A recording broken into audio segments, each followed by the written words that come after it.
wala nang circumstances, wala nang against. Dahil gusto ko na ang ating bansang Pilipinas ay uunlad. Kaya ang pangarap ko sa ating bansang Pilipinas na ang presidente sana magkaroon ng paggawa ng mga company para mag-ari ng gobyerno.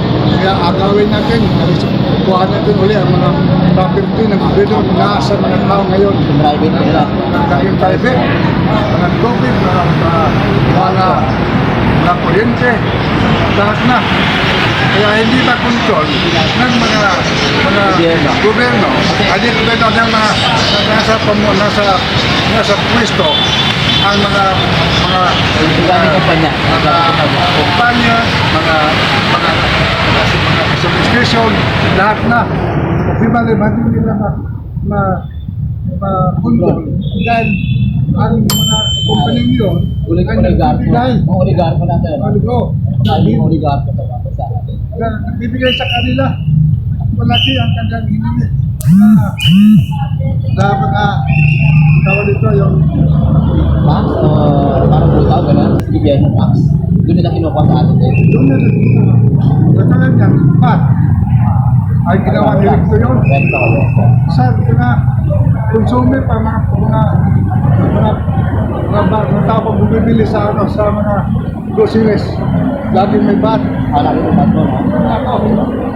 Grabe, kaya kailangan na pagkaisahan natin ito mga kababayan.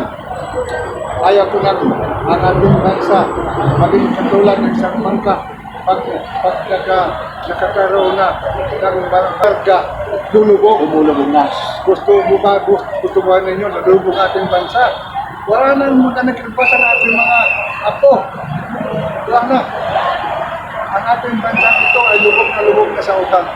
Ang pinagkakakumpagod si DBM na umutang pa. Pwede naman galawin niya yung Dito niya.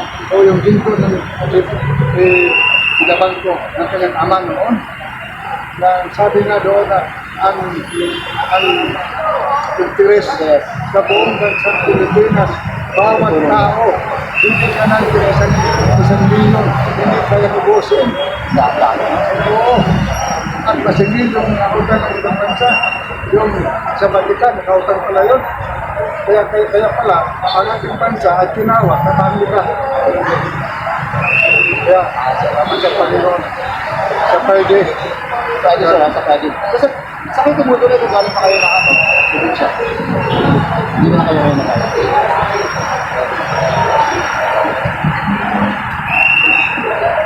So sir, good friend mo lang hindi kayo binayaran. Walang bayad. Kasi marami kasi ngayon, bayaran daw tayo mga vloggers dito, bayaran daw tayo. Tayong lahat na nakakarinig ngayon, ang natanong dito ngayon sa lugar na ito, hindi binayaran. Iba't ibang lugar, may taga Davao, may taga Leyte, may taga Manila, may taga Cavite, may taga Tagaytay, iba't ibang mga probinsya dito sa Luzon ay walang bayad.